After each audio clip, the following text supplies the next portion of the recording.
G'day folks, this afternoon I've come down to my local waterway to do a bit of bait fishing to catch anything. Hey you! You're watching Robbie Fishing. Now this is a spot that you've seen me fish here quite a few times. I fished here a while back and I caught a nice yellow belly, and when I did, the water was just lapping the bottom of this tree up here. That's much lower now. It was right up on that high bank over there last time.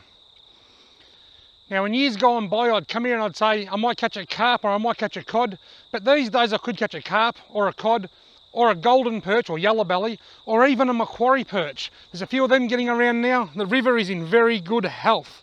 At the moment it's looking a little bit off colour but not too bad. We've just had a cold change come through. It's quite cool. There's a strong southerly wind. Whether that makes them bite or shuts them down is anybody's guess. Let's put the lines in and find out. Now because I'm not really targeting any specific species, I've got two rods rigged up, both with paternoster rigs but with different baits and different size hooks. This is the one, I'll call this one the cod rod. It's got 40-pound braided line, a larger hook, a heavier sinker and a lump of cheese. And that's targeting Murray cod. I'll put that out there. We'll call that the cod rod or the cheese rod.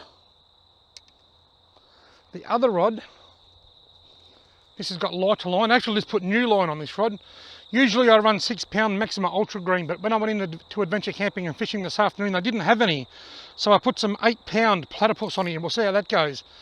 8-pound platypus, smaller hook, smaller sinker, a couple of Jan Juck worms. That's the cod rod. This is the everything else rod.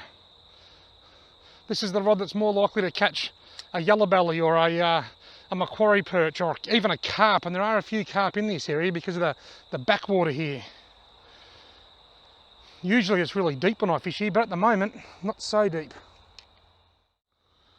I just had quite a big bite on the cheese. I was actually looking at my phone and I wasn't watching the rod like I should have been. Then I saw the back end of the rod pull around. Something's grabbed it and just pulled the rod a little bit. Should have been paying more attention, Robert. Well, I'm tuned in now. That's a good start. I've been here 4 minutes. Oh, there he goes, here we go. I've been here 4 minutes. And I've already had more action than what I had. Missed him. I've been here 4 minutes and I've already had more action than I had all yesterday afternoon. And whatever it was, it took my cheese. Now that's a very good sign. That makes me happy. Cheese rod, take 2. It's about there somewhere. Something's just playing with this cheese here. Come on, give it a good old tug. Something keeps playing with this cheese, but oh, getting a nibble on the worms here. Oh, the line's gone really slack and slacker. Maybe it's hooked up and swam towards me, has it? Nah. Normally when you get a bite, if the line goes really slack straight afterwards, quite often that means the fish has grabbed it and moved towards you with it, causing the slack line to just drop. Well, that's a bit of bite on the cheese. Oh, just had a big bite on my worms then. Oh, yeah, cool. Yeah, why's that? I just hooked a fish and lost it. Can you believe it? Didn't feel like a monster. I was on the phone to tell Loretta. I had her on loudspeaker and I've got the fishing rod in one hand and the phone. I'm saying, gotta go, gotta go, gotta go. And I've thrown the phone down here and then the fish got off before I even hit record on the camera. It all happened so fast. So I have hooked a fish. It wasn't a big fish, but I have hooked up. The action isn't red hot, but there is still a bit of action, even after the change has gone through, and that's good. Cheese, can't catch that fish. Had him on for probably 2 or 3 seconds, long enough to feel a fair bit of weight. So if I was lure fishing, I'd say he won't come back, but bait fishing, if I'm lucky, he might. I must have hit record on 20 nibbles. I get a nibble, I hit record, it stops. I hit record, it stops. I hit record, it stops. So now I'm cracking it. That's it. Enough's enough. I'm not going to hit record again when I get a nibble. When I catch a fish, I'm probably going to miss the hookup because I'm not going to be recording until I've hooked it. Folks, I've hooked up, and as predicted, I've missed the hookup because I wanted to make sure I got the hookup. I got the hookup, then I'll push record. Just as planned. What have I got on the cheese? It's a Murray cod. It's a little Murray gentleman. A lovely little Murray, little muzz. Me mate. Beautiful little fish. I'm gonna get a quick photo and then put him back.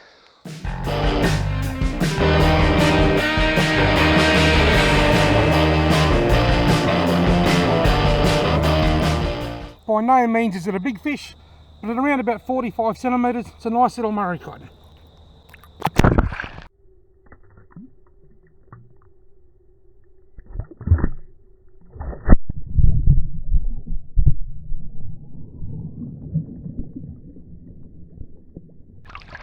Gone! Righto, now that wasn't a big fish, but it was a nice Murray cod of around 40 to 45 centimetres. I'm as happy as a kid in a candy store.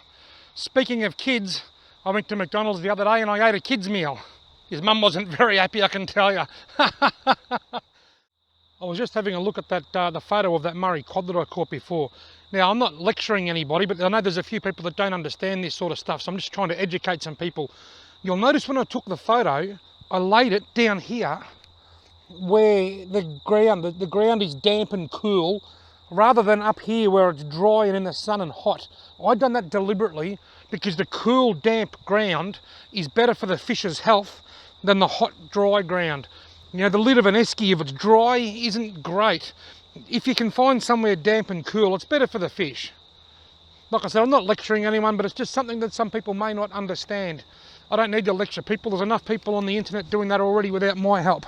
I'm getting a bite right now while I'm talking to you, and I've got him. Look at that, right while I'm explaining fish's health to you. Gee, he came right on cue, didn't he? I don't know what... Oh, he got off! He got off! He got off, and that's a good thing, because he was just starting to wrap around this other line here. I was just telling you about the best way to look after a fish, and I hooked a fish. Now, I'll tell you why I reckon that got off. I'm using a very small hook. I'll take that Jan-Juck worm off so that I can put a fresh one on. I'm using a tiny hook. The basic rule, well, from my personal observations, a basic rule of thumb with hooks, the smaller the hook, the easier it is to hook the fish. But the easier it is to lose the fish, which is what happened then. Had I been using a bigger hook, I may not have lost that fish, but I may not have hooked him either. The bigger hooks can be harder to hook the fish, but when you do hook them, the hooks hold and you don't lose as many fish. That's the rule of thumb.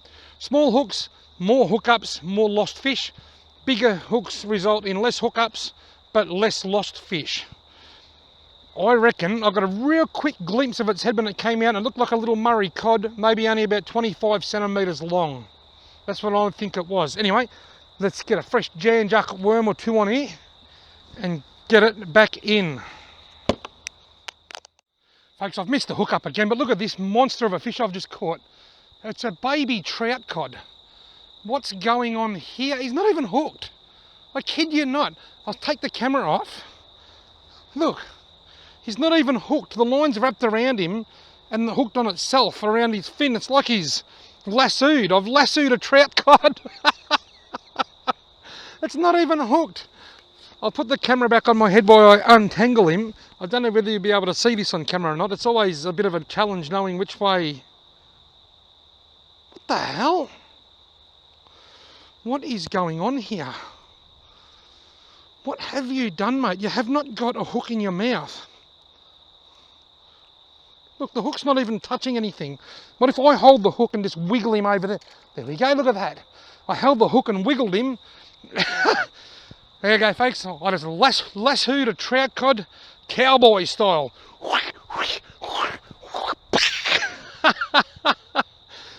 I can't say I've ever done that before. This is Cowboy Bob, putting the worms back in, boy. Leave the same worms on, it's not like they were in his mouth. That's bizarre. I'm getting lots and lots and lots of short, sharp bites that I just can't hook. I don't think they're shrimp, they're too fast. I know what a shrimp bite, and I have had a few shrimp bites. They've normally got a real, like a stutter, like a tat-tat-tat-tat-tat. They've just been like a real fast yank, and then gone. I'm just wondering if there isn't dozens or even hundreds of those little baby trout cod swimming around. How good's that? They haven't been stocked into here for probably close to 20 years. All wild, natural recruiting fish. Isn't that just amazing? When I was a kid, We'd heard about the blue-nosed cod that used to exist in the rivers, but they were extinct from this region then. So good to see them back now. Folks, I've hooked up again. Once again, I didn't get the hook up on film. What have I got? Is that another trout cod? It's a little Murray cod this time. Tiny. The river must be full of these little things. Getting so many little nibbles, and I reckon that's what it is. I reckon it's these little cod. Murray cod and trout cod. He's got his gills flared, so he's a little bit cranky. See you later, mate. Folks, I've hooked up. Having trouble getting the hook up at the moment. I hooked this fish, it's a carp. I hooked this fish and it jumped 2 feet out of the water like a big old trout. Don't run me around that stick there, mate. Now I did bring a landing net, it's just over here, but I don't think I'll need it. I might be able to just beach him. It's very dark. Very fat. Come on, mate. Come on. Look at that. We'll drag you right up to your final resting place.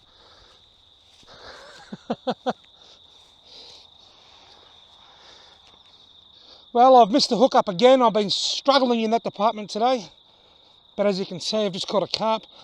Very fat, very dark in colour. And I'll unhook him, put him out of his misery, and get my line back in. Autumn is here and the fishing is unpredictable, but tonight the fish found my cheese and my worms simply irresistible. 3 cod and 1 carp, I'll take that any day, especially in the autumn. Thanks very much for watching. If you haven't already subscribed to my channel, well, you must be a little bit odd.